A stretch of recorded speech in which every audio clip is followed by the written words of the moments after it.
Hi, I'm Steve Morgan, founder of Cybersecurity Ventures and editor-in-chief at Cybercrime magazine. I'm here today with Teresa Zielinski, CISSP, Senior Vice President Global CISO and Product Security at GE Gas Power, a world leader in gas power technology, services, and solutions. To learn more about GE Gas Power, visit ge.com/gas-power. This interview is sponsored by KnowBe4, the world's largest security awareness training and simulated phishing platform that helps you manage the ongoing problem of social engineering. To learn more about KnowBe4, visit knowbe4.com. Teresa, welcome. Thank you so much for joining us today. Happy to be here with you, Steve. Thanks for having me. Teresa, so many people in the industry know you and follow you, but for anyone who doesn't, and also for your followers who may not know your background, before we get started today, can you, share that with us? Sure. So I get to work on securing our enterprise systems, our products, and our data for the gas power business. We like to say it powers a third of the world. So I think the products we produce have a big impact on what we do every day. So we get a hand in really securing that. So have a fun time on the enterprise side as well as the OT and the product side. And also just announced new exciting changes at GE, moving into a standalone business, combining with our renewables and digital business going forward to be a standalone energy business in 2024. So a lot more opportunities and a lot more to come. Exciting. I did read about that. We recently published our top 5 cybersecurity facts, figures, predictions, statistics. There's cyber economic data intended to help the media, industry associations, academia frame cybersecurity and cybercrime. But we invited you on today because we'd like to hear from a Fortune 500 CISO, somebody with the background you bring, to get a different perspective. I'm sure it's going to be different than what we read in the media. So let's kick off. Let me share the first one with you. If it was measured as a country, then cybercrime, which is predicted to inflict damages totaling $6 trillion, that's US dollars globally, in 2021, would be the world's third largest economy after the US and China. And we predict that's going to grow 15% year over year over the next 5 years. That would equate to 10.5 trillion US dollars annually by 2025. And to give you some context, that's up from 3 trillion in 2015. So, when you read things like this in your mind, are they overinflated figures, or is cybercrime really causing that much damage to the world?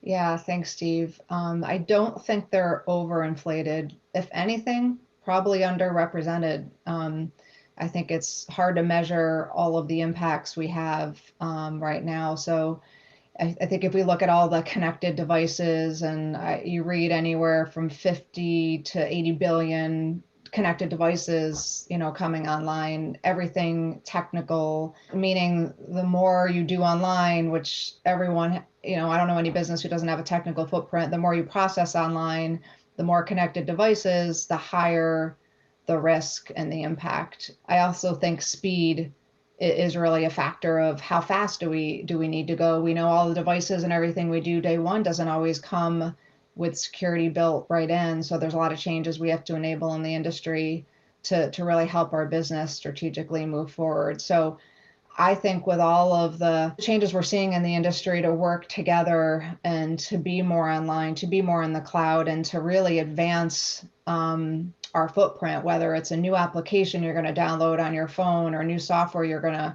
introduce, this risk is going to increase. So I think it's accurate. I think we still have a ways to go to really help reduce that risk. I dare say get ahead of it, but help really stay at pace with all the risks that we're seeing in the industry.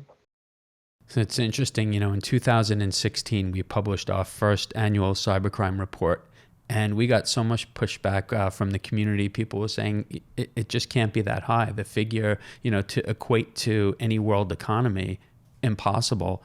And now it's just the opposite. These figures are growing by 15% year over year. And people are telling us, the threat is so grave, and, a completely different picture is emerging.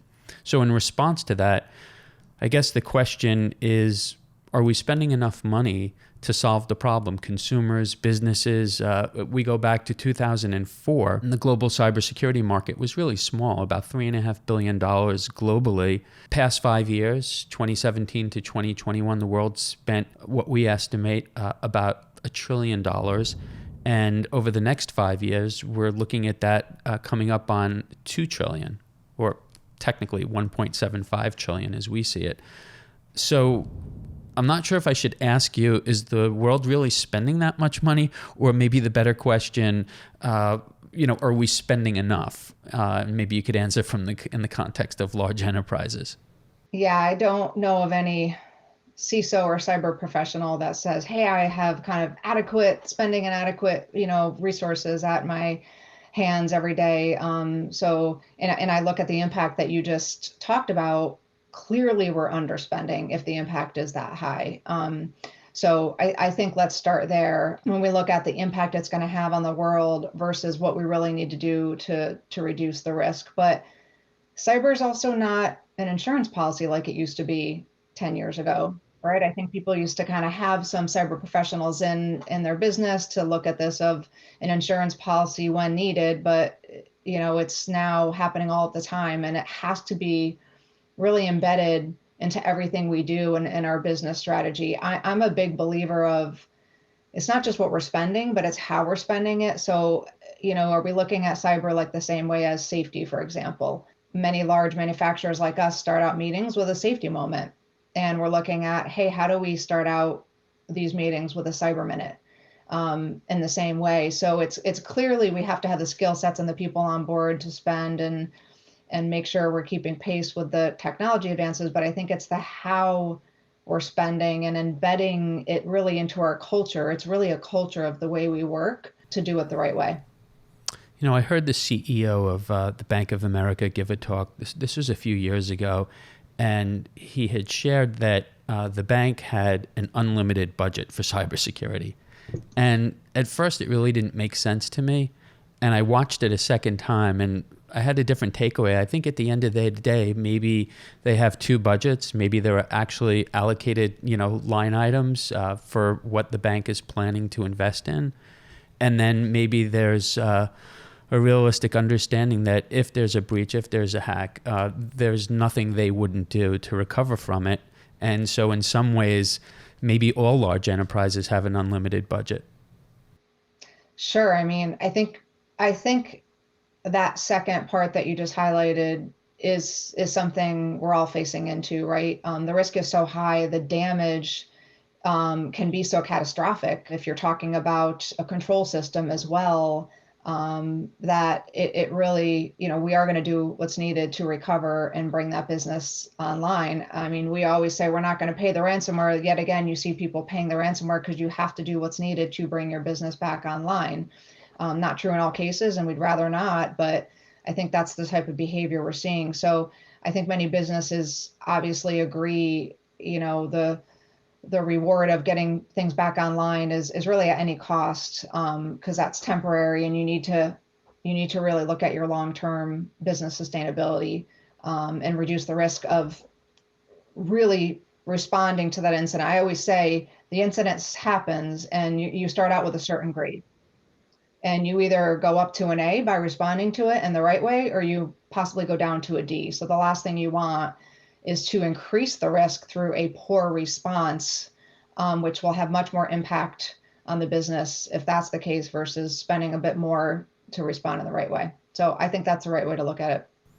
And then, of course, cybersecurity isn't just about technology, whether it's, what we've had around, for years and years, or, if it's artificial intelligence and machine learning, it just gets down to people. Are we staffed up? Are we where we need to be? And are we prepared to backfill people and maintain that staffing? Right now, we have about 3.5 million positions worldwide in cybersecurity that are unfilled. If anyone needs a visual, imagine 50 NFL stadiums. That's how many people our industry needs. And of course, that's across the world. and it's across all types of organizations, but it's still a large number and it hasn't changed much over the past few years. What are you seeing and what are you hearing from other CISOs? Is that challenge still as big as it was last year and the year before? Yeah, it's resourcing is a constant battle, even though anyone I talk to, I don't think they have all of their job filled in terms of their open positions and all of the resourcing. But I would say I think a promising change in the positive direction over the last few years is we are starting to see a lot more colleges with degrees, a lot more of all of us training non-cyber professionals that really want to take a change in a different direction, as well as a pretty big increase in diversity, with a lot more of interest in STEM, therefore leading a lot more interest in cyber. So I don't think it's anywhere where it needs to be, but I do think some of these opportunities are opening up. And the flexibility on how you fill those opportunities is key. So whether you're training somebody that's in an IT department or even an engineering department, there's a lot of times we look at folks across the business and they just want to change, especially COVID. A lot of folks are kind of revisiting what they like and maybe what they want to do for their life. And I'll take passion and that person that's going to look at something like an attack or a threat hunt offline on the weekends any day. We can teach cyber, but that passion and that person wanting to make that change that we can train is really good to have a flexible mindset to help us look at filling these jobs in a different way. One of the messages we've carried as a company, and you've helped us alongside of a lot of other people, is getting more women involved in cybersecurity. You appeared in a documentary that we recently produced. Are we doing a better job? Is the industry moving in the right direction? We've published figures, but I don't think I need to share them. We're trending up, but we're nowhere near 50% where we belong. What is the state of recruiting women in the cybersecurity field? I think we're getting better, Steve, and I use your statistics all the time, so thank you for them. They're very helpful, but I still think we have a ways to go, and I think the COVID change isn't always helping us when I see folks trying to battle working with kids, or what do they do in their family? Who has to make the choice maybe not to work? So we're getting better, clearly, maybe averaging around 25%, but we're not representing our population still. So if you're not representing your population in cyber, how can you say you're going to secure your business in the right way you should be to represent the population? So we still have more to do, and a lot more on the higher level executive roles, in addition to not just getting folks in, but retaining them once they're in, and how do we really promote? So I know a lot of businesses focus on that, and I know we're working with the colleges and how do we get that early development pipeline going, but it's an entire circle and needle to thread across beginning to the retention to the promotion. Well, it's interesting you touched on executive roles. We did a survey, one company at a time. I mean, it took us months to compile this information. In the Fortune 500, to just distill it down to one simple statistic, there were 85 women in CISO positions. That number, unfortunately, hasn't changed much over the past couple of years. Yeah, and I think as we're getting better with new talent coming in, we have to do better at, okay, how do we promote that talent? How do we get them in leadership roles? There's clearly a lot of women that want to be in leadership roles, a lot that I coach inside my business and even outside that are really looking for that opportunity. And I would just almost ask folks to say, give somebody a try, make sure you have an ally, not always a woman, of course, and maybe give somebody a chance that has the passion and the drive to do it, that could grow in the role. So I'm with you. I think we have a lot more to do on the promotability aspect of that we all can help with. Well, as you know, we're all about, the glass being half full, not half empty. That's why we produced a documentary. So the good news is that we have fantastic people for young people getting into the field, others crossing over to look up to. So thank you for participating in that with us. So let's move on here. Let's talk about ransomware. I remember, maybe going back 2015, people didn't want to talk to us about ransomware. I tried to raise this to the media, and it just wasn't a big enough problem. It wasn't on the radar screen. You're talking about, damages that might have been a few $100 million at the time. If you fast forward to 2021, it's costing the world $20 billion, and the government is talking about it. CISO is talking about it. The FBI is warning every company in every industry. And you look back and say, wow, how did that happen? How did ransomware grow by 57x in such a short period of time from 2015 to 2021? And are we any better equipped to deal with this threat? Yeah, it's a tough one. Obviously, it's really the number one cyber threat out there today, for all the numbers that you just rattled off, especially this last year. A lot of folks, friends that are not really directly in this industry, see it much more because it's so much more popular when you look at the colonial pipelines and the big events that have happened in the last year. But we all know it's been increasing, of course, over the years. Unfortunately, extortion works. You combine cybercrime with extortion, and that really works. And now ransomware as a business, or RAS, it's something that works. Obviously illegal, but it's a growing business. And what worries me is the double and triple extortion that you're really doing on the same victim, to look across all the different vulnerabilities and really hit them repeatedly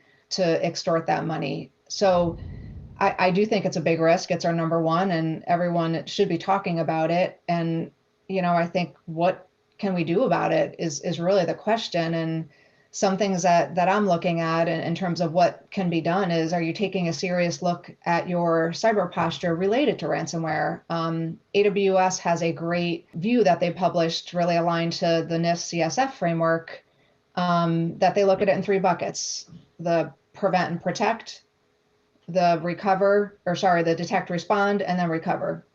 So if you look across those three aspects related to ransomware, what are you doing overall to really put those controls in place? And the other couple of things I highlight would be resiliency. We talk about we can't prevent everything. So are we going to be resilient and reduce that risk when the attack happens? That's really key. The tabletop exercises, we all know, that are important. That obviously bleeds into the immutable or backups that need to be offline from a protected standpoint when you talk about ransomware. But resiliency is really going to be the key moving forward, because these attacks are happening. And then strategic things like zero trust. Are we thinking in a mindset like zero trust to really embed it into our strategy and look at some tactical things that we have to have in place if ransomware happens, like your insurance policy and the right retainer that's approved, and third-party firms that you can kind of bring in. So it's a number one threat for a reason of it's working, and we all have to step back and really look at our posture related to those controls. And a lot of great methodologies out there, but I think we're not seeing the last of it. I think it's going to continue to increase until we can really get our arms around our resiliency and really how to put those controls in place related to ransomware. So I'm curious, I know you have a lot of peers in the industry, CISOs, who work for other very large enterprises, and probably CISOs at companies of all sizes. Is the boardroom and are CEOs and CFOs at companies concerned about ransomware and talking to their CISOs and asking questions and asking, are we prepared? I can tell you we definitely are. So yes, and then talking to my peers, that is the case. I think, Steve, we've seen so much of it this last year in every single industry, and the payments and the asks are just so high that I don't know. I think it'd be neglectful to almost not be asking about it. So the boards are asking about it. The CEOs are interested. It's not really just the cyber organization. So in one aspect, it's good because we're talking about the right things. In another aspect, it's hey, a lot of this was happening through the last few years. So, we're seeing obviously exploded now, but it could have been brought in a little sooner from a discussion standpoint. So a little known fact, one of the most frequently asked questions I receive, and a lot of it is almost half kidding, but people really want to know, Steve, what's a zettabyte? because they're starting to see these extraordinarily large numbers without even getting a sense of, what we're talking about. Some of that came out of a data point we put out. Total global data storage is projected to exceed 200 zettabytes by 2025. So I'm not going to explain what a zettabyte is. Let's just say this is off the charts. I mean, the amount of data that the world is storing, the amount of devices that are being introduced into companies globally, it is just enormous. And what I wonder, you see it firsthand, all of these devices that are storing data, are they secure? How do you know if they're secure? How do you get your arms around, so many endpoints and so many, bring your own devices in enterprises today? Yeah, it's a hard one because it's ever evolving. And a lot of businesses, you have the ability to have kind of what we would call the shadow IT group that can bring anything they want in. I think, where do we play well is where we look at our cloud environments, where we set up our strategy with the business and kind of understanding what's going into the cloud environments, and really work to set up a program there. That's something, we do well, even though there's a lot to do in terms of misconfigurations. The scary part is where anybody can bring anything and plug it in, whether it's a shop floor or online. So that's the IoT and that 50 to 80 billion number that we hear in 2025 that's coming, Steve. And I think it's hard. I think it's hard because you have to look at what can you prevent or exclude from getting on the network in the first place versus how do you balance supporting the business. Some things we're looking at is, are there dev environments that you can work and play in versus having something be live all the time to bring it in. So it's not an easy answer. And I know when we look at these cloud environments and we look at these connected devices, when something like that is attacked, the impact is large. So Right. You look at a supply chain attack, or you look at a cloud, or those environments being attacked, that's where it hits multiple businesses and the impact is very large. So we want to have our focus there, but then we also need to work with all of our business leaders to say, hey, if we're working on the shop floor, how do we work in the right environment with the right guidelines so we're all in sync on the risk? It's really a lot about education in my mind. So speaking of education, I want to close out today to see if I could satisfy some of my curiosity, because I know fundamentally it's important to train employees. There's no question about it. I mean, no matter how you look at it, it makes a lot of sense. What I wonder is just how much of a difference does it make in a large enterprise, whether it's yours or any other large enterprise or a mid-market company. You look at all of the employees in the company. How much of a difference does it make if you have a security awareness training program and a phishing simulation program, and you're doing the things that you should be doing to educate your employees on cyber? I think it makes all the difference in the world. I think if we look at our programs, everyone knows about phishing, Mm-hmm. and a lot of people know so much more than they did. So I think our users are savvy themselves, and they get it now. The attacks are every day in the news, so they get it. But I think the key, Steve, is it getting better? So yes, everyone knows about phishing. Now there's phone phishing or vishing, and now there's SMS text phishing or smishing or all these new, Right. attacks coming up. But the key is it getting better? And I go back to that culture piece. Like, ask yourself, are your leaders talking about it? It's not just the cyber team. Do your business leaders talk about it? Are they aware? Do they promote? Are we doing those cyber minutes? That culture is huge. We have a campaign we kicked off, and we're calling it People Our Strongest Link. You tend to hear people are our weakest link, and I don't think of it like that, because I feel like that's when you're reprimanding folks. I think it's all about the culture of training, awareness, getting better, having somebody raise their hand and ask a question and not feel like they're going to get reprimanded, because the more we do that, the more we all improve and get better. And that's what awareness is really all about. Wow, I couldn't have said it better. I'm going to just have to end it there. People are our strongest link. So, for all of the CISOs who are watching today, keep that in mind, and you know where to find Teresa. Go out on LinkedIn, connect with her. The more CISOs who are talking to her, the better. Teresa, we've been following you for years. I've known you for a few years now. First time we've had a chance to go one-on-one. So thank you so much for joining us. Thanks so much, Steve, and appreciate all you and your company does. Or the statistics and insights and investigations you do in the industry are extremely helpful for all of us to stay connected and abreast of the top risks. I'm Steve Morgan, founder of Cybersecurity Ventures and editor-in-chief at Cybercrime magazine. Joining us today was Teresa Zielinski, CISSP, Senior Vice President Global CISO and Product Security at GE Gas Power, a world leader in gas power technology, services, and solutions. To learn more about GE Gas Power, visit ge.com/gas-power. This interview is sponsored by KnowBe4, the world's largest security awareness training and simulated phishing platform that helps you manage the ongoing problem of social engineering. To learn more about KnowBe4, visit knowbe4.com. You can keep up with all of our media at cybercrimemagazine.com.